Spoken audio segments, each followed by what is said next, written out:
kan bisa bikin keputusan sendiri. Cuma aku tuh mikirnya bukan soal berani nggak berani sih, lebih ke kalau aku lebih ke kasihan.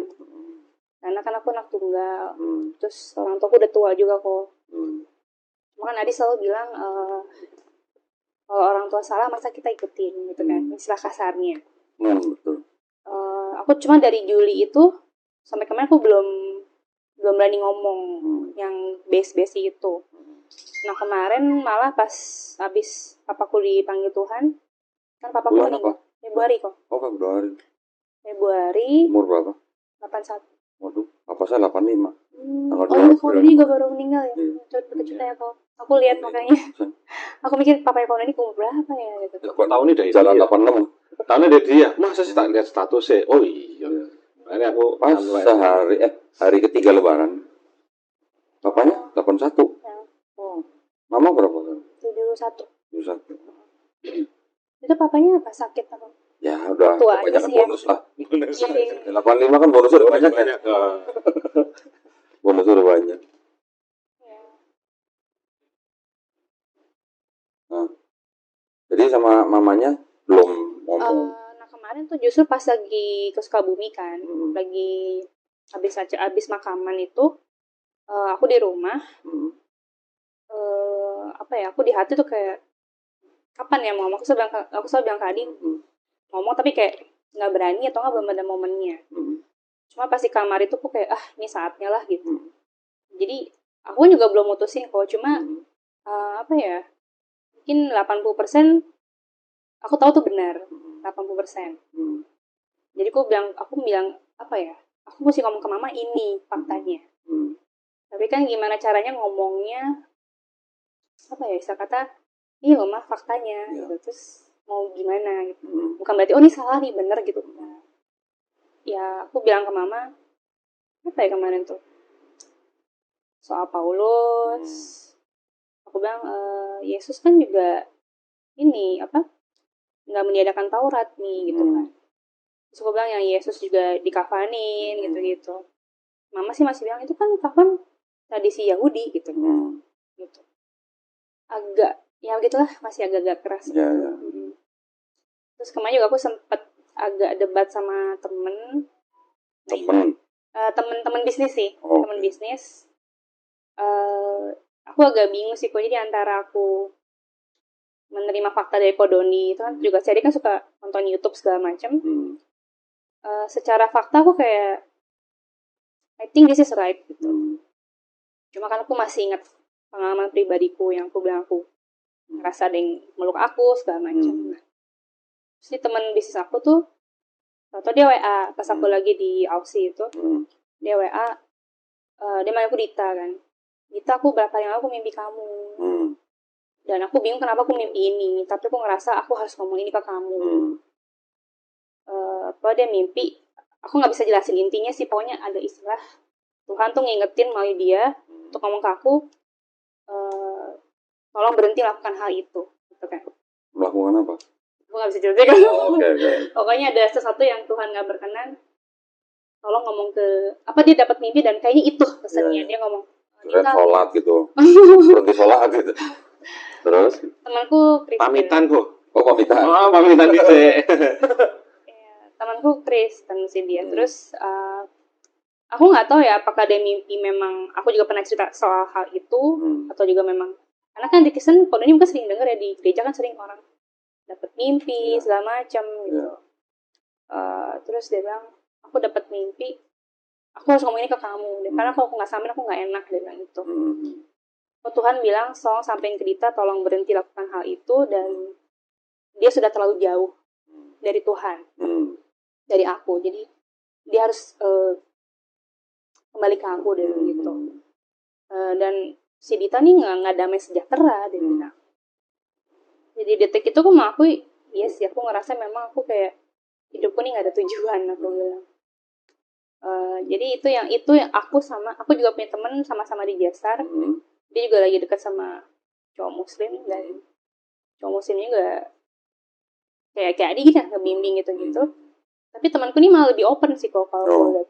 Dia lebih kayak ya nih Mbak, bisa nggak ya aku mutusin sendiri gitu kan. Karena juga dia keluarganya lebih lebih bisa dari aku kalau kuliah gitu kan. Nah makanya pas temanku ngomong itu kok agak, nah situ aku kayak aku belum ngomong banget lah soal aku segala macam gitu. Baru apa ya, sebulan yang lalu lah. Nah aku pasang status kok di WA. Aku tuh antara apa ya, aku pengen sebagian orang teman-temanku tahu soal kebenaran ini meskipun aku belum putus sih. Aku pengen orang melihat 80% fakta ini gitu. Aku pasang di status WA yang soal Paulus. Itu short dari YouTube kan, jadi nggak panjang, cuma intinya kayak ada yang cewek ngomong, dia bilang kita harus waspada sama Paulus karena cewek yang ngomong bule Indonesia. Kirain DJ. Oh bukan itu. Ya? Okay. Aku juga suka nonton di DJ sih. Ya. Dan DJ kok yang ini cewek kayaknya pinter gitu. Di short itu dia kayak intinya kayak harus waspada sama Paulus karena Paulus sih siapa gitu. Dia tahu ngomong ketemu Yesus gitu. Padahal kan bisa aja tuh kayak ngomong dibuat-buat segala macam nggak ada buktinya. Dan bertentangan sama yang Yesus bilang, aku datang bukan untuk menyediakan hukum Taurat. Aku posting, aku nunggu reaksi teman-temanku. Terus? Nggak ada yang respon sih. Mamaku respon. Mamaku respon, dia kayaknya first time dia respon gitu kan. Dia kayak hapus gitu statusnya. Nggak mau sampai adik-adik papi lihat gitu kan. Karena orang Katolik tuh pada sayang sama Paulus gitu kan. Aku jelasin, nah nih saatnya aku ngomong, aku bilang gitu ya. Aku jelasin. Jadi mancing gitu ya. Mancing mamanya gitu. Mancing kabeh aja. Aku mikir, iya, aku juga mikir di hide nggak ya dari mama, cuma ini saatnya aku ngomong pelan-pelan. Terus hapus nggak gitu kan? Aku nggak mau sampai adik-adik papi ngelihat gitu kan. Itu soalnya orang Katolik sangat sayang sama Paulus. Cukup milah nih saat yang ngomong, gue bilang. Aku bilang, Mi, kan Yesus ada, aku potong screenshotnya gitu kok. Aku datang bukan untuk mendirikan hukum Taurat. Terus ini Paulus siapa? Aku dia bilang dia malah Taurat ditiadakan, gini. Tapi ya gitu ya sih, emang agak keras sih, susah gitu kayak, ngomongnya mau boyo hapus gitu kan. Terus cuma dia agak melembutnya, aku selalu tekenin, aku mikir gimana ya? Gimana cara kita ngomong ke orang itu bukan berarti oh ini salah nih bener, lebih ke kan kita mesti ikutin Yesus nih gitu. Even aku pelan-pelan kata Tuhan aku hilangin. Tanpa orang mungkin dia sadar banget, cuma kan kita mesti ikutin Yesus nih, bukan Paulus. Aku mikir kita ngomong harus lembut gitu kok. Ketika ngomong gitu mamanya gimana? Itu udah di akhir pembicaraan, terus dia kayak udah mami mau beresin rumah dulu gitu. Dia masih kayak agak melap. Dan aku sampai malamnya agak kepikiran, kok berat ya rasanya musuhan sama orang tua gitu. Aku sempat gimana ya, apa aku harus tarik lagi ini gitu kan. Tapi ini the truth gitu kan, ini benar gitu. Ya terus aku kayak aku doa, sempat malam aku doa gimana ya Tuhan itu kan, antara mesti milih mama atau ini gitu kan. Cuma besokannya mama telepon udah calm down. Udah calm down meskipun aku nggak tahu apakah dia memikirkan hal itu apa enggak. Orang kedua yang respon itu teman bisnisku itu. Yang bilang mimpi itu. Dia bilang, Dita, aku tadi malam aku bangun jam 3 pagi, aku nggak biasanya lihat status orang, tapi aku tergerak untuk melihat status kamu. Dan aku berharap kamu bukan salah satu orang yang murtad gitu. Ya aku jelasin yang segala, aku screenshot segala macam itu kok, screenshot itu. Tapi intinya apa ya? Ini aku agak bikin galau sih, dia bilang.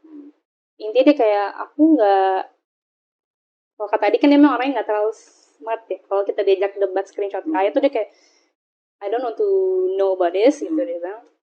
Terus dia cerita karena aku pernah ketemu Yesus secara pribadi dan aku nggak peduli orang ngomong apa karena aku udah ketemu pribadi. Nah itu aku juga yang bikin aku galau. Terus aku bilang tapi ini ayatnya gini kayak aku bilang. Jadi kita mesti ikutin Paulus bukan Yesus aku bilang. Dan dia nggak ngejawab. Dan lucunya dia itu jawabnya gini kok, mau orang debat apa, bahkan kitab yang fisik kayak gimana, saya udah bertemu sama Yesus, saya percaya. Nah ya saya itu hak orang. Cuma misalnya lah kalau kitabnya nggak percaya kamu ngikutin siapa? Kitab kan kadang-kadang kan apa ya, membimbing orang untuk jalan yang benar mengikuti agama agamanya ya masing-masing. Nah, kita mau bicara apa, orang mau debat apa, nggak peduli. Nah, ya kalau itu benar Yesus, kalau bukan, nah itu pertanyaannya. Lo kitab aja kok nggak ngakuin gitu loh. Saya kalau ada orang bilang mimpi ketemu Yesus, saya selalu nanyanya gini tadi. Nah iya, tahu aku. Tahu kan? Nah, itu yang dilihat itu mirip siapa? Nah itu beda-beda jawabannya. Ini temennya miripnya bentuknya kayak gini. Nah si temennya itu bentuknya kayak gini. Dia berpikir antara 1, 2, 3 kok nggak ada yang sama. Kalau beda dengan orang pengalamannya di luar juga beda. Nah kira-kira memang maaf ya kalau plesetan kayak emang ada yang rambutnya segini, ini lah. Emang kok bisa ganti-ganti? Emang pakai wig? Aku bercandain sama dia. Nah ini tanya-tanya. Ada yang agak hitam, ada yang putih, ada yang kasihan dong yang kalau orang Ethiopia, Kristen Ethiopia, kalau mimpi Yesusnya kulit hitam. Itu kan aku. Loh, benar. Kitabnya ada. Mereka juga percaya Yesus kulit hitam. Nah iya, terus Nanti kalau Kristen Cina yang mimpi gimana? Yesus matanya sipit. Ya itu maksudnya. Jadi kalau ada orang dua mimpi Yesus, terus yang dilihat beda, itu benar Yesus atau bukan? Kan itu pertanyaan. Jadi kan seperti kayak pikiran yang berimajinasi seperti itu logika. Di dalam Islam kita punya keyakinan juga begini. Jin, yang namanya jin ya, itu bisa masuk dalam mimpi manusia. Dan dia bisa menyerupai siapa saja, kecuali Nabi Muhammad SAW. Jadi, bisa jadi itu juga jin yang muncul dalam mimpi seseorang. Di pikiran kita bentuknya seperti itu, kurang lebihnya. Seperti itu. Jin kan punya dimensi yang beda dengan kita. Tapi dia bisa masuk ke dalam mimpi kita, juga bisa masuk ke dalam tubuh kita. Bisa begitu. Orang yang sudah istilahnya dari keluarga muslim aja, dia aja masih bisa kemasukan jin. Ketika dia kemasukan jin, nanti dia bisa malas sholat, dia malas baca Quran, dia malas macam-macam. Itu bisa jadi karena pengaruh jin. Apalagi cuma di mimpi gitu maksud saya. Ya manusia kan pada kodratnya lahir tuh udah ada korin, ada dari jin yang mengajak kita kebatilan, seperti itu. Di Islam kita percaya setiap manusia yang lahir itu sudah ada pendampingnya. Ya, selain malaikat juga ada jin namanya jin korin. Jin korin ini yang mendampingi manusia itu dari lahir sampai mati. Ketika manusia udah mati, ya udah jinnya ke alamnya. Pernah nggak dengar cerita begini misalnya, ada orang ke dukun, nanyain tentang orang yang sudah mati. Dukun itu bisa jawab loh, oh orang ini begini, dan benar. Dari mana kira-kira dukun itu dapat informasi? Dari itu. Dari jin korin itu. Itu jawaban di dalam Islam. Ada jawabannya. Coba kalau di Kristen tanya begitu apa?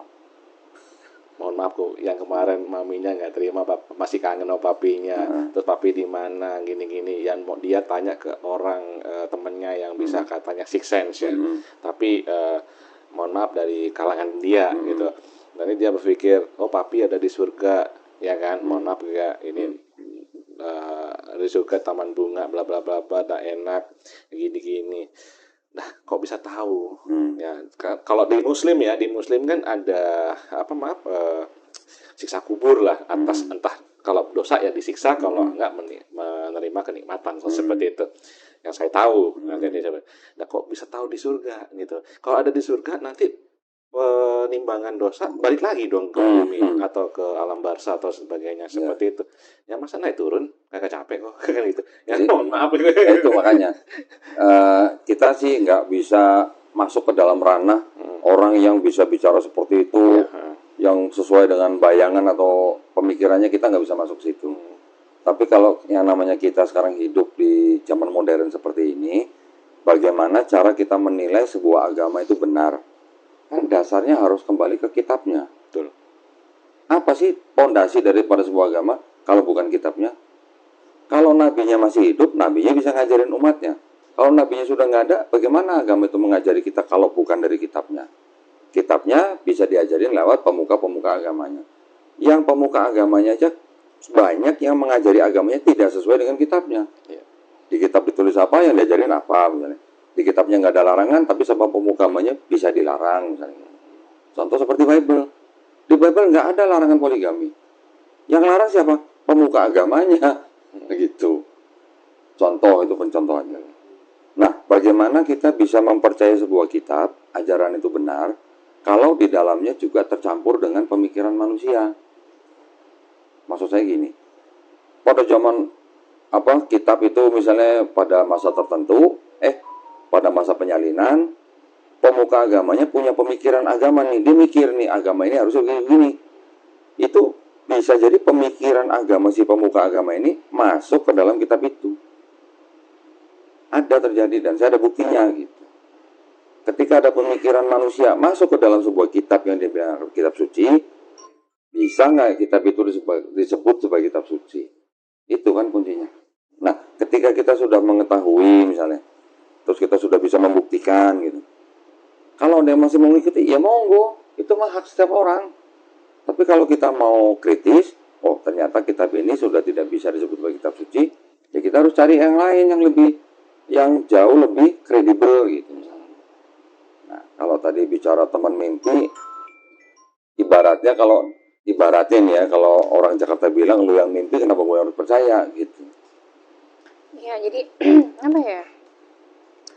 Aku tuh pulang dari Kodoni itu, aku berada di tahap sempat kan aku kayak bimbang. Terus aku mikir, udahlah pokoknya gue ngikutin yang nyaman di hati aja.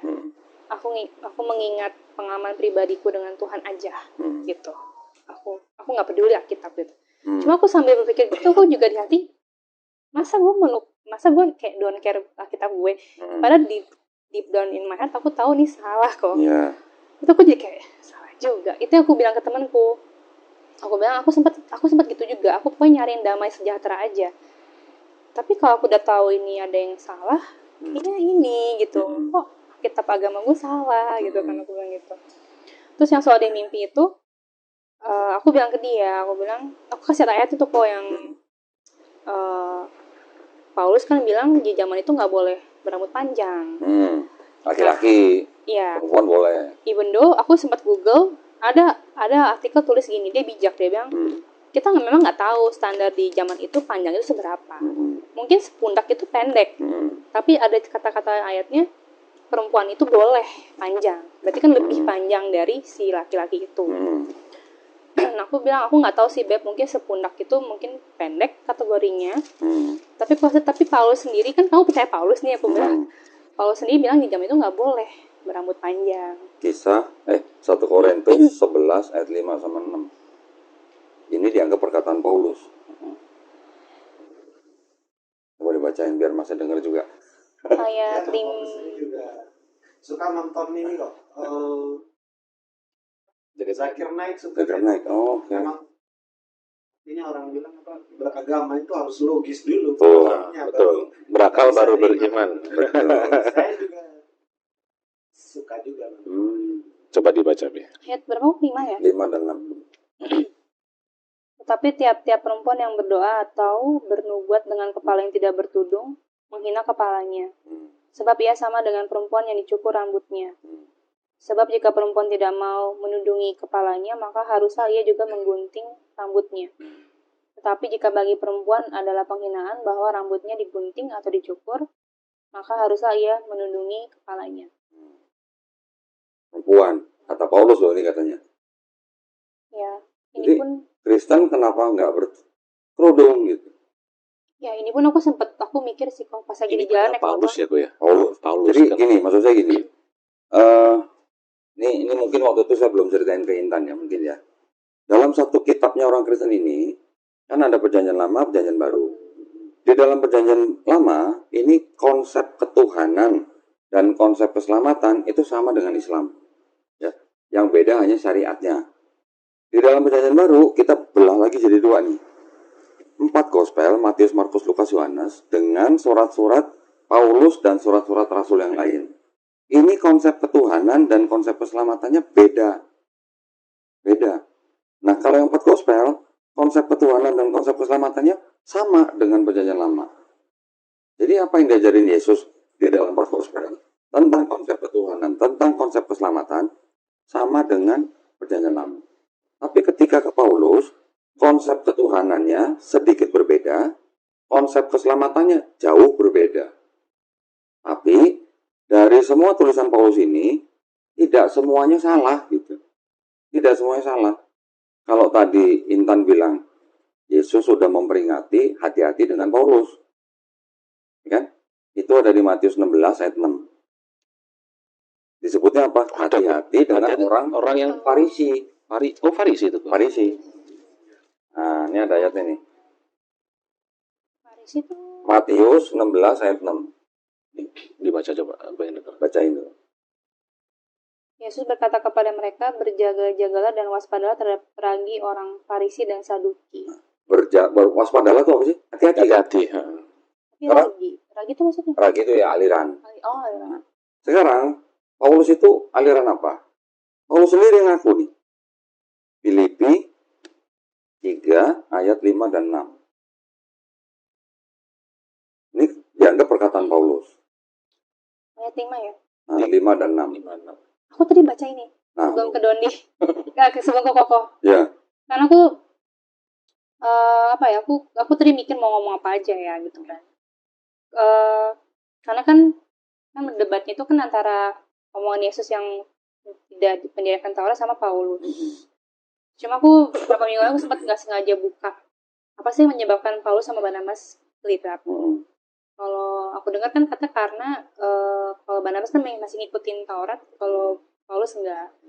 Cuma aku sempat baca di Google, ternyata mereka bisa itu karena si Paulus tuh mau ngajakin siapa gitu, Barnabas mau ngajakin siapa, beda orang gitu kok. Aku baca-baca gitu ternyata ada ayat sama ini sih ya. Ternyata Paulus adalah orang Farisi. Ngaku ya. Ngaku. Tuh dari limanya. Disunat pada hari ke-8 dari bangsa Israel dan dari suku Benyamin, orang Ibrani Asia, tentang pendirian terhadap hukum Taurat, aku orang Farisi. Tentang pendirian hukum Taurat, aku orang Farisi, kata Paulus. Yesus ngomong, hati-hati lo sama orang Farisi. Sebelum Yesus diangkat itu tadi. Sebelum lo. Nah, sekarang yang disuruh oleh Yesus, perintahnya Yesus kepada murid-murid dan bangsa Israel, kan begini. Matius 23 ayat 1 sampai 3 nih, ini John. Katanya apa? Maka berkatalah Yesus kepada orang banyak dan kepada murid-muridnya, katanya, ahli-ahli Taurat dan orang-orang Farisi telah menduduki kursi Musa. Ahli Taurat dan orang Farisi telah menduduki kursi Musa. Artinya apa? Sudah menggantikan Musa, kan Musa sudah meninggal. Terus? Sebab itu turutilah dan lakukanlah segala sesuatu yang mereka ajarkan kepadamu. Turutilah dan lakukan apa yang mereka ajarkan kepadamu. Yang diajarkan sama orang Taurat dan orang Farisi apa? Hukum Taurat. Ya kan? Tapi, katanya apa? Tapi janganlah kamu turuti perbuatan-perbuatan mereka, karena mereka mengajarkannya tetapi tidak melakukannya. Nah, Yesus menuduh orang ahli Taurat dan orang Farisi itu orang munafik. Ngajarin tapi nggak melakukan, gitu kan. Yesus menyebut mereka apa? Hai kamu keturunan ular beludak gitu katanya. Ini dianggap perkataan Yesus. Jadi kalau kita pelajarin omongannya Paulus dan kita pelajarin ajarannya Yesus, satu, Yesus nggak pernah ngajarin atau mendirikan agama Kristen, nggak pernah. Yang mendirikan dan menciptakan agama Kristen itu Paulus. Kisah Para Rasul 11 ayat 26.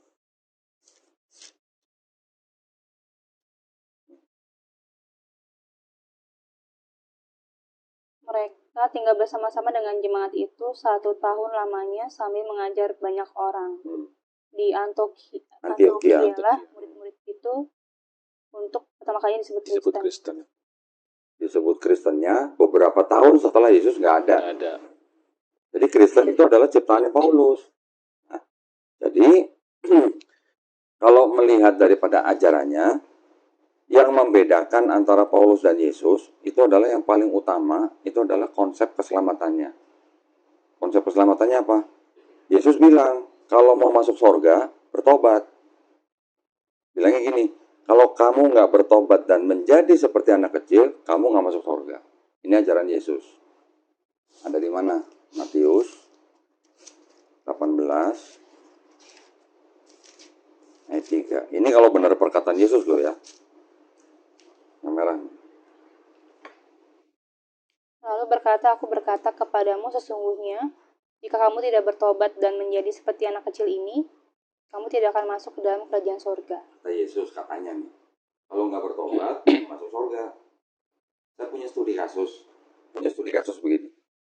Itu kan Yesus ngomong kepada murid-muridnya, kalau nggak bertobat dan menjadi seperti anak kecil ini, kamu nggak masuk kerajaan surga. Betul kan? Kalau ada orang mendengar perkataan Yesus itu, terus kemudian dia bertobat, Terus kemudian orang itu mati. Sebelum Yesus disalib, orang ini bertobat dan mati. Kira-kira orang ini masuk surga, masuk neraka? Masuk surga. Tapi Yesus belum disalib loh. Belum menebus dosa yang dimaksud. Berarti Yesusnya perlu nggak sebenarnya disalib untuk orang ini masuk surga? Kontradiksi sih. Ya. Itu maksudnya. Ya, kalau melihat kalimat ini, rumusnya, kalau tidak bertobat tidak masuk surga. Berarti boleh nggak saya bahasain begini? Harus bertobat kalau mau masuk surga. Betul kan? Ya. Kalau ada orang dengar bertobat, mati, Yesusnya belum disalib, masuk surga, masuk neraka orang ini. Nah, gitu. Dengan nalar sehat kan harusnya masuk surga. Masuk surga. Tapi Yesus belum disalib. Berarti Yesus perlu nggak disalib buat orang ini masuk surga? Itu yang kita harus pikir gitu ya. Terus Yesus nyuruhnya begitu kan, bertobat kan? Yesus nyuruhnya ngikuti ajaran ahli Taurat dan orang Farisi. Paulus bilangnya gimana? Sebab karena dosa satu orang itu. Ayatnya di sini.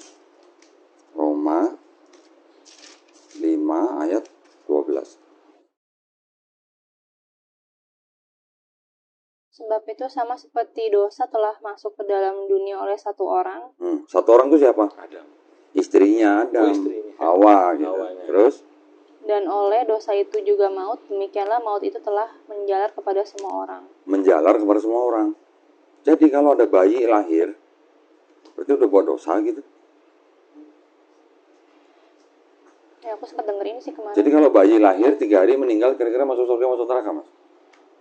Ya, kalau saya Kira-kira. juga ini artinya bayi yang belum balik itu kalau dalam Islam memang masuk surga sih. Enggak, ya inilah, berdasarkan inilah. Ya. Harusnya nih. Kalau berdasarkan ayat perkataan Paulus, bayi lahir 3 hari masuk surga, masuk neraka. Dengan ayat ini, harusnya masuk neraka. Karena nggak mungkin dosa masuk surga kan? Make sense nggak kira-kira dengan ajaran ini? Jadi ada perbedaan nih. Paulus mengajarkan ada dosa waris, ini ayatnya. Yesus nggak pernah ngajarin dosa waris, tapi ngajarinnya suruh bertobat. Nah, sama nggak? Yang mana yang sama dengan perjanjian lama? Di perjanjian lama ada ayat begini nih. Ini ayat jelas banget. Atau sama baca? Nih, Yesaya 1, 16 sampai 18. Iya, benar. Enggak, itu. Mau bacain, Jem? Boleh. Baca apa namanya? Jamie. Ya. Coba, yang merah. Yang merah ini. Ini kan ada perikopnya nih. Di sini nih. Perikopnya apa nih? Bertobat. Bertobat lebih baik dari mempersembahkan korban. Yang merah ini tolong dibaca, Mas.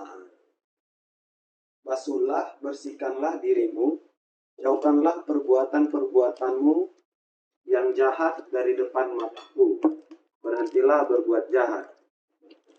Belajarlah berbuat baik, Mas, permen. usahakanlah keadilan, kendalikanlah orang kejam, belalah hak anak-anak yatim, perjuangkanlah perkara janda-janda. Marilah, baiklah kita berperkara firman Tuhan, sekalipun dosamu merah seperti kirmizi, akan menjadi putih seperti salju, sekalipun berwarna merah seperti kain kesumba, akan menjadi putih seperti bulu domba. Kira-kira Mas Jamie, kalau kata-katanya begitu, menurut Mas Jamie, perlu nggak ada orang yang harus mati di atas kayu salib buat tembus dosa orang?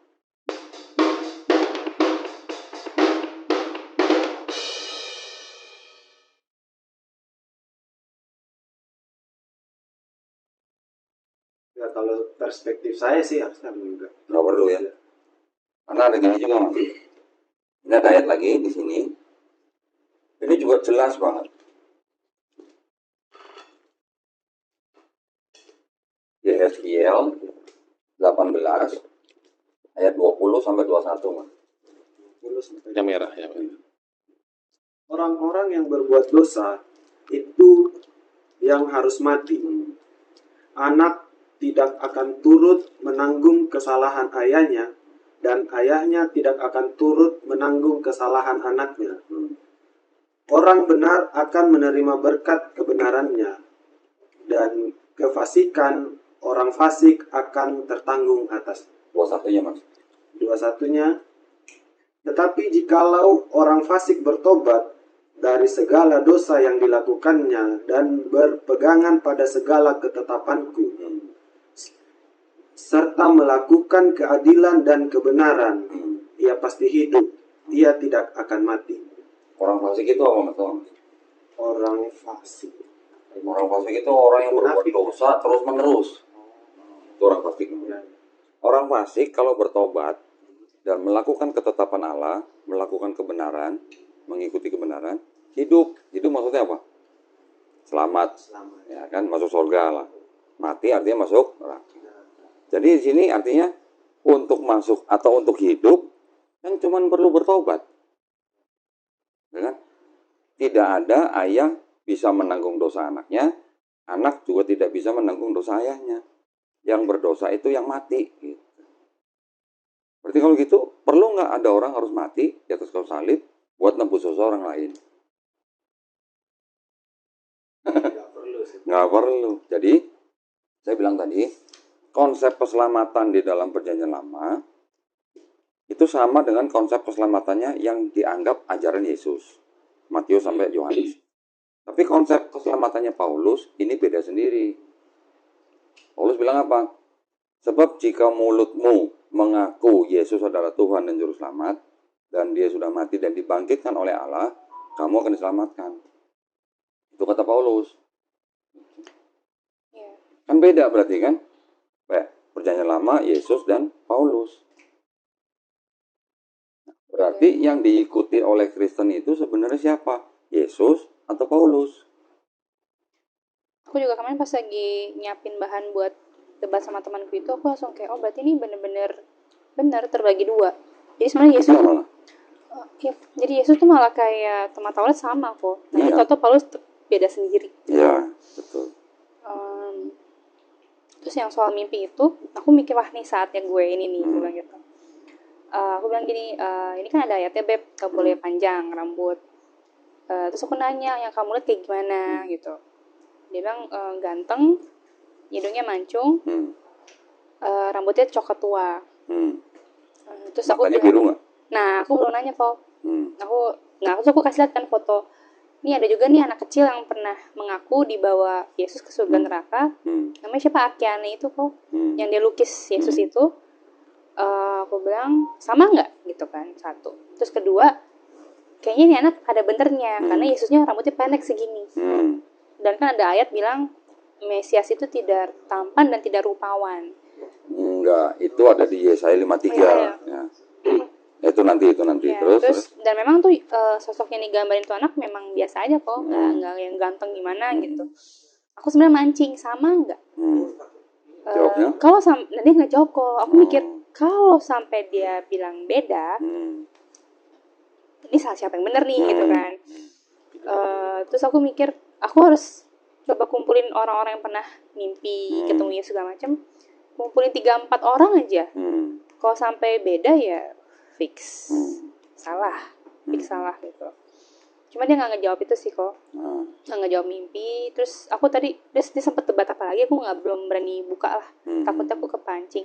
Baru tadi aku buka, intinya dia bilang intinya dia nggak peduli gitu. Jadi dia bilang ya agama masing-masing Beb gitu, kita nggak usah kayak maksa-maksa orang dan kita lihat buahnya aja. Nah itu kok gak iya, karena kita juga mau ngajakin orang tapi kita sendiri di mata orang mungkin masih banyak salah ya. Jadi orang juga kayak siapa lu gitu kan, gue aja masih banyak salah gitu. Terus sampai sih kok aku kayak debat-debat gitu sama dia. Lagi ya. Nah itu dah. Terus aku bilang oh ya aku sempet gini, matanya biru nggak? Kalau nggak salah aku sempet mata biru, rambut panjang. Terus? Kayak gini bukan? Itu kan yang kayak di Cesare Borgia itu. Oh iya. Aku mikir sampai dia bilang sama, aku yang that's it gitu. Aku mancing, kayak gini bukan? Dia nggak jawab. Dia bilang bukan kayak gitu. Terus aku bilang kayak gini bukan, yang kata Koko kan yang orang ahli sejarah kan bilang harusnya Yesus seperti ini kan, tipikal orang Ibrani Timur Tengah pada saat itu, yang rambutnya pendek, yang hidungnya pesek itu. bukan dua-duanya, dia bilang. Terus dia bilang yang gambar kedua yang orang Ibrani itu, aduh ini siapa sih bang, nggak sejahtera aku liatnya, tolong hapus, dia bilang gitu. Aku bilang ya ini ahli-ahli sejarah, mereka coba rekonstruksi dari penemuan tulang kerangka pria-pria zaman itu. Tapi aku juga mau nanya sih kok, sebenarnya orang Israel zaman sekarang kan banyak yang kayak bule kan, yang hidung mancung. Banyak karena udah asimilasi. Oh gitu. Karena orang Yahudi kan sempat diaspora tahu kan? Tersebar ke beberapa negara. Bahkan di Jepang juga ada orang-orang Yahudi. Di Cina juga ada orang-orang Yahudi, tampangnya tampang Jepang, tampang Cina, tapi orang Yahudi. Keturunan dari orang-orang Israel yang terdiaspora. Di Ethiopia banyak orang Yahudi kulit hitam. Kita nggak bisa bedain orang Yahudi orang Afrika. Dan banyak mereka berada di Palestina. Jadi yang namanya orang Yahudi itu pernah terdiaspora 2 kali. Namanya orang sudah terdiaspora, sudah keluar dari Palestina, hidup di bangsa lain, pasti asimilasi nggak? Perkawinan antar bangsa? Pasti dong. Orang-orang Israel yang di sini sekarang, yang di Palestina sekarang, itu kan kebanyakan keturunan dari orang-orang Yahudi yang di daerah Eropa Timur. Ya, orang-orang Eropa Timur, korban perang, mereka yang dibawa ke tanah Palestina karena difasilitasi oleh Inggris dan Prancis dan Amerika. Ketika mereka sudah timbul aliran Zionisme, pemimpinnya Theodor Herzl kan minta kepada Sultan Abdul Hamid II untuk beli tanah di Palestina, nggak dikasih. Mereka bergerilya lagi dengan gerakan Zionismenya. Akhirnya mereka bisa dibantu sama Inggris dengan apa? Karena pada waktu itu Inggris kan menjadi penguasa di daerah situ. Inggris bisa memaksa orang Arab itu untuk menerima kedatangan orang-orang Yahudi dari Eropa. Kebanyakan dari Eropa gitu ya. Karena kan orang-orang Yahudi yang di Eropa Timur kan semuanya dipersekusi. Puncaknya adalah Holocaust yang di Jerman. Ada di Austria, ada di Polandia, itu kan mereka di basmi-basmiin. Nah itu kan udah orang-orang Yahudi yang sudah berasimilasi dengan orang-orang Eropa. Makanya kalau tambangnya ada tambang-tambang Eropa ya wajar, karena mereka ketika leluhur mereka datang ke Palestina itu orang-orang yang berasal dari Yahudi Eropa. Tapi di Cina ada orang Yahudi, Ethiopia pun ada orang Yahudi, di Manado juga banyak orang Yahudi. Banyak. Ketika tentara Belanda ke Indonesia, itu juga banyak tentara Belanda yang keturunan Yahudi. Menikah dengan wanita-wanita di Manado, sekarang banyak orang-orang Manado yang neneknya menikah dengan tentara Belanda keturunan Yahudi. Sekarang ada komunitasnya nih, walaupun masih ratusan orang nih. Jadi, tampang seseorang nggak bisa dipastikan bahwa ini bukan Yahudi, karena ada asimilasi. Gitu. Yahudi Ethiopia, coba lihat di Google aja. Ya benar-benar kayak orang Afrika, kulit hitam, rambut keriting. Karena udah asimilasi. Nah itu yang disebut dengan 10 suku Israel yang hilang katanya. Ya. Kalau yang paling bertahan paling lama kan orang-orang Yahudi yang dari suku Yehuda dan Benyamin. Kan Israel dulu sempat terpecah menjadi 2 setelah kematian Nabi atau Raja Salomo. Terpecah menjadi 2 itu Raja Israel Utara, Israel Selatan. Yang selatan ini adalah orang-orang Israel dari suku Yehuda dan Benyamin. Yang utara sisanya 10 suku. Ada Ruben, Simeon, Lewi, dan sebagainya, Isakar. Ketika mereka sudah diserang sama Assyria, tahun 722 sebelum Masehi, ini kan sudah bujar istilahnya. Belum lagi masuk Babilonia, semuanya dibawa ke Babel, Babilonia. Ketika kembali lagi ke mana? Palestina, karena dibebaskan oleh Persia, oleh Raja Cyrus waktu itu, barulah mereka kembali ke Palestina, yaitu kan juga sudah asimilasi, udah puluhan tahun gitu di negeri orang. Ketika sama Raja Darius Agung boleh bangun bait suci kembali, orang-orang Israel yang pada zaman dulu ya itu aja sudah bentuknya sudah nggak orisinil bangsa Israel, karena mereka sudah pernah dibuang ke Babel selama 70 tahun gitu. 70 tahun kan satu generasi ya, gitu, ya kan? Ketika bait suci yang kedua itu dibangun, kemudian dihancurkan tahun 70 Masehi oleh Jenderal Titus Romawi, buyar lagi orang Israelnya. Ya sudah itu kemana-mana, ke seluruh dunia, sampai ke Indonesia juga. Gitu. Yang di Cina disebutnya saya ingat apa ya, Yahudi Kaifeng gitu namanya. Gitu. Itu kan cerita daripada bangsa Israel nih ya. Tapi kalau kita di Islam kan melihatnya begini. Tuhan Sang Pencipta ini, yang di dalam Islam kita sebut dengan Allah Subhanahu wa taala, ini sudah menurunkan yang namanya Taurat, Zabur, Injil, ya kan? Di dalam Quran sering disebutin ada Taurat, Zabur, Injil, tapi untuk apa? Untuk Bani Israel, untuk bangsa Israel aja. Sebenarnya namanya kitab Taurat, Zabur, Injil itu, kalau kita pelajarin benar-benar, kitabnya orang Yahudi, ini kitabnya orang Yahudi, ini kitabnya orang Kristen, ini disusunnya kapan dan siapa yang menulis, gitu. Ini bisa dipastikan yang ini bukan tulisan Nabi Musa, ini bukan tulisan Nabi Daud, yang ini atau yang ini bukan tulisan Yesus. Beda jauh. Yang ini dengan Musa bedanya 1000 tahun. Yang ini dengan Daud bedanya 500 tahun. Yang ini dengan Yesus bedanya bisa dari mulai ditulis sampai terbentuk Bible 400 tahun.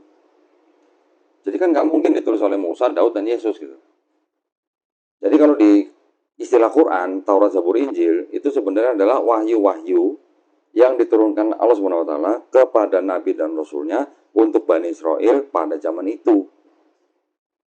Pertanyaannya kan gini, apakah ini Taurat, Zabur, dan ini Injil yang dimaksud oleh Quran? Ternyata bukan. Kok bisa bukan? Karena ini tidak ditulis oleh nabi-nabi yang menerima kitab itu, tidak juga ditulis oleh pengikut-pengikut yang pernah hidup bareng nabinya, dan tidak ditulis oleh saksi mata langsung. Dan walaupun di sini masih ada kebenaran, ya masih ada kebenaran. Saya berani ngomong nih, masih ada kebenaran, karena masih ada yang sama dengan Quran, tetapi ini semua sudah bercampur dengan kebatilan. Kebatilannya apa? Kontradiksi, ayat tidak asli, ayat sisipan, ayat tambahan, ayat pinjaman, di sini ada. Nah, maksud saya, untuk kita orang-orang zaman sekarang, untuk menilai sebuah agama itu benar atau enggak, kan kita hanya bisa berlandaskan kitabnya. Kalau bukan kitabnya siapa? Pemuka agamanya. Pemuka agamanya kita belum berani pastikan benar atau enggak. Nabi aja bukan gitu kan. Ya berarti kan kitabnya. Nah, ketika kitabnya kita uji, ternyata ada kebenaran dan campur dengan kebatilan, ya kalau mau diikutin monggo, tapi kalau saya enggak. Jadi saya udah jelasin, konsep keselamatannya beda, konsep ketuhanannya beda antara perjanjian lama dan perjanjian baru. Satu lagi yang beda, nah ini mungkin Intan belum tahu nih. Orang Yahudi yang di perjanjian lama di sini, kan mereka punya konsep Mesias. Ada Mesias nih, siapa Mesias itu? Raja bangsa Israel yang akan datang nanti, nggak tahu kapan, tanda-tandanya nanti ada, bait suci ketika udah dibangun, udah sapi merah dan sebagainya. Di sini disebutkan, Mesias yang akan datang itu harus benar-benar manusia, bukan Tuhan jadi manusia. Ayatnya ada. Yang kedua, Mesias yang akan datang itu harus keturunan Raja Daud melalui anaknya Salomo. Ya. Nah, sekarang kalau di Kristen, Yesus disebut Mesias, tapi Yesus juga disebut Tuhan kan? Berarti kan nggak cocok sama syarat yang pertama. Yang kedua, Yesus dibilang di sini anak Daud, tapi yang anak Daud kan Yusuf bapaknya. Sedangkan Yesus bukan anak kandung Daud kan? Yang keturunan Daud melalui Salomo itu Yusuf, bukan Yesus. Yesus bukan anak kandung Yusuf gitu. Kalau bukan anak kandung, secara kesukuan itu nggak masuk, nggak diterima sama Yahudi. Yang ketiga, Mesias yang akan datang itu, dia datang nanti ketika tidak ada orang mengangkat senjata. Artinya udah gak ada perang, masa damai. Itu disebut dengan masa utopia gitu. Ya. Yesus lahir masih ada perang nggak? Masih kan? Sampai sekarang juga masih ada perang kan? Berarti Yesus itu bukan Mesias yang di sini. Yang keempat, Mesias yang akan datang itu, dia datang ketika semua manusia sudah mengenal Tuhan yang Maha Esa. Zaman sekarang aja masih ada orang yang kenal Tuhan Maha Esa kan?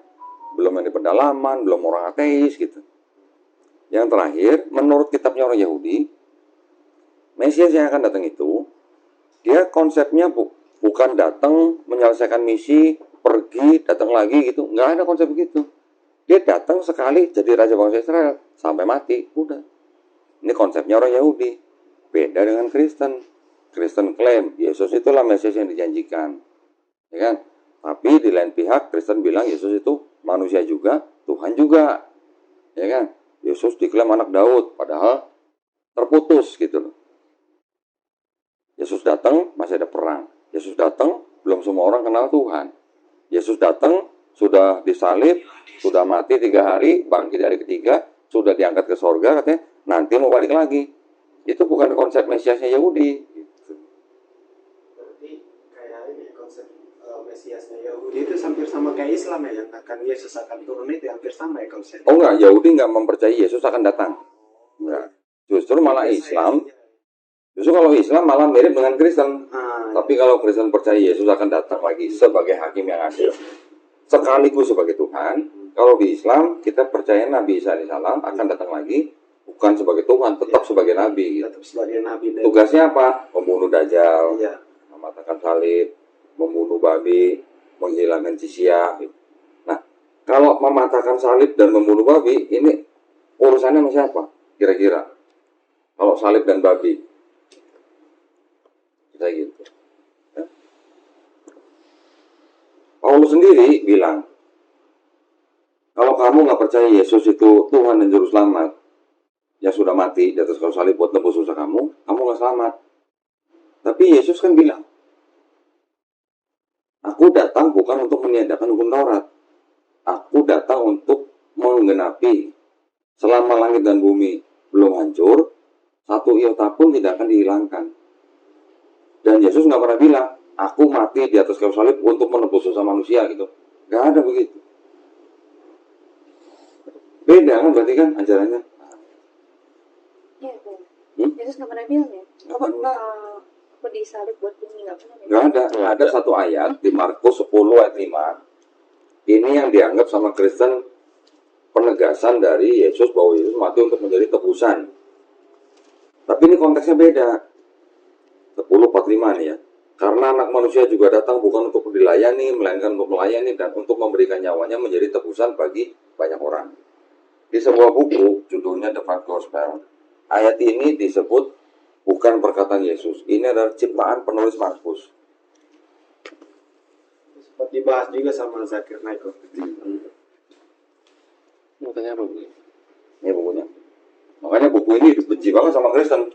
Sama. Nggak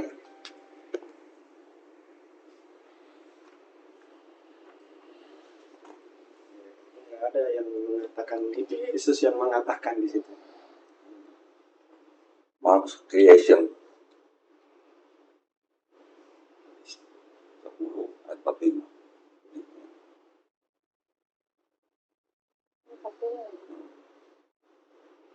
Ya kan? Ciptaan Markus. Yang nulis ini siapa? Ini judulnya The Five Gospel. Yang nulis Robert W. Funk sama Roy W. Hoover. And the Jesus Minute. Jesus Minute ini apa? Hampir 80 orang ahli-ahli perjanjian baru semua. Ini orang-orang ini. Roster of the Fellows of the Jesus Minute. Ini orang-orang ini. Segini banyak.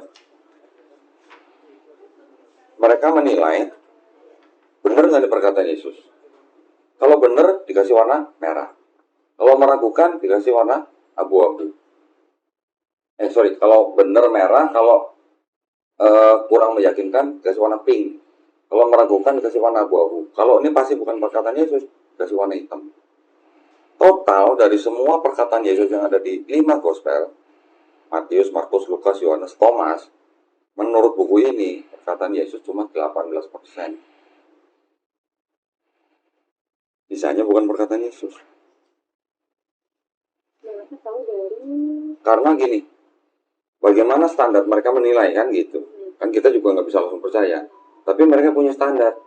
Mereka meneliti berdasarkan apa? Gaya bahasa, perbendaharaan kata, tradisi Yahudi, sejarah Yahudi. Ini standar yang mereka pakai buat menentukan itu perkataan Yesus atau bukan. Setelah diklasifikasi, ini merah, ini pink, ini abu-abu, ini hitam, total ternyata yang benar-benar dianggap perkataan Yesus yang merah dibandingkan dengan semua ayat cuma 18%. Mana ya? Bentar.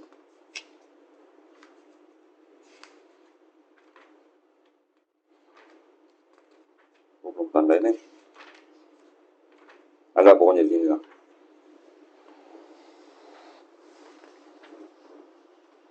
Itu apa? Ini. 82% of the words ascribed to Jesus in the gospel were not actually spoken by him according to the Jesus seminar. 82% bukan perkataan Yesus. Berarti yang perkataan itu kan cuma 18%. Yang orang Kristen pasti benci dengan buku ini. Mereka menyerang pribadi daripada orang-orang Jesus seminar itu. Iya. Tapi semuanya nih gelarnya, coba lihat nih gelarnya. Orang-orang ini. Lihat gelarnya. BA, MA, PhD, BD, EDD, semua definisi semua. Ahli teologi semua.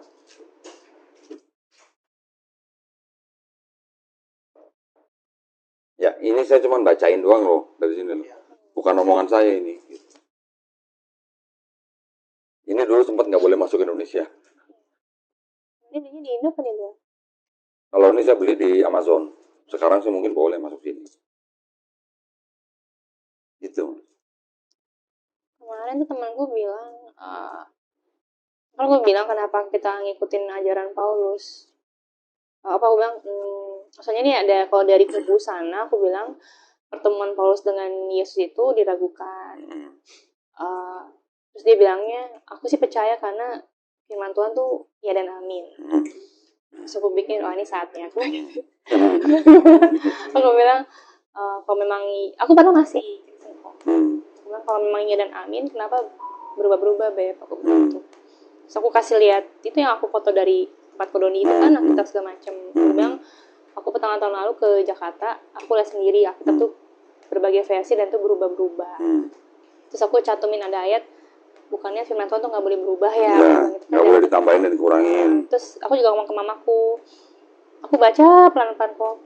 Ya Yesus aja bilang tidak ada satu iota pun. Iota itu kan kayak titik ya. Iya, satu kayak tanda kutip gitu. Terus aku bilang ke temanku, aku baca kan aku nanya selalu ngomong ke Adi, kalau ngomong tuh apa harus SPOK. Oh SPOK. Karena kalau dia kan ngomong cuma gitu satu kata, aku bilang lu tuh ngomong yang jelas itu ke SPOK. Pas aku baca itu tuh aku yang kayak ini Yesus tuh ngomong udah jelas banget, ada timelinenya. Dia ngomong objektifnya tuh tidak boleh diubah satu iota pun dan sampai langit dan bumi berlalu. Terus aku mikir ini kurang jelas apa, kurang jelas apa gitu kan. Makanya aku ngomong ke temanku, ini timelinenya sampai langit dan bumi berlalu loh, bukan sampai Paulus ada, gitu. Dan nggak ada omongan gue ngomong gini terus nanti kalau Paulus datang gue edit ya, nggak ada, aku bilang. Jadi kita ikutin siapa, aku bilang gitu. Terus temanku bilang ya kamu baca kitab mesti keseluruhan, jangan sepotong-sepotong. Mikir sepotong-sepotong satu periskop. Rata-rata orang Kristen yang nggak bisa jawab ngomongnya begitu. Tapi ketika diajak ngomong, diajak baca Bible seluruhnya tanpa sepotong-potong, nanti mereka kan balik lagi. Maksudnya gimana? Contoh gini. Contoh. Dan aku sempet tuh kok gara-gara ngomong itu, yaudah deh gue baca satu pasal itu. Ya. Tetap nggak ada perubahan sih, gitu gue baca gitu. Ya, gini maksud saya gini. Di dalam Perjanjian Baru dari mulai Matius sampai Wahyu itu ada kira-kira 1000 ayat yang dikutip dari Perjanjian Lama. Perjanjian Lama asalnya dari mana? Asalnya dari sini. Ini sebuah kitab namanya Septuaginta. Udah saya jelasin kan waktu itu kan. Septuaginta ini dalam bahasa Yunani terjemahan kitabnya orang Yahudi yang namanya ini Tanakh. Tanakh ini dalam bahasa Ibrani. Hampir 1000 ayat dari Perjanjian Baru diambil dari Septuaginta atau Perjanjian Lama. Yang diambil apa? Ayatnya, tapi konteksnya nggak dibawa. Ya, contohnya apa? Yesaya 7:14 yang katanya seorang perempuan muda akan melahirkan anak laki-laki dan dia disebut Immanuel. Konteksnya di situ adalah untuk anaknya Nabi Yesaya Yang kedua, di Yesaya 8 ayat 3 namanya Maher Shalal Hasbas. Tapi sama penulis Matius itu diambil, ditulis dalam Matius 1 ayat 23. Kata-katanya mirip sama, tapi yang dirubah. Perempuan muda, di sini anak dara gitu. Anak dara siapa? Maria gitu kan. Perempuan muda siapa? Istrinya Nabi Yesaya. Konteksnya nggak dibawa ke Matius, cuma diambil ayatnya doang gitu. Jadi selama orang Kristen baca kitabnya tapi nggak tahu konteksnya, selamanya akan Kristen. Tapi ketika dia tahu, pelajarin, oh Yesaya 7:14 tuh bicara siapa sih? Yesaya 9:6 tuh bicara siapa sih? Yesaya 5:3 tuh ngomongin siapa sih gitu. Kalau orang Kristen belajar dari perspektifnya orang Yahudi yang punya kitab ini, orang Kristen akan tahu, oh ternyata penulis di dalam Perjanjian Baru itu hanya nyomot-nyomot ayat di Perjanjian Lama, ngambil ayat tapi nggak bawa konteks. Ketika masuk ke dalam Perjanjian Baru, juga konteksnya hanya untuk Yesus.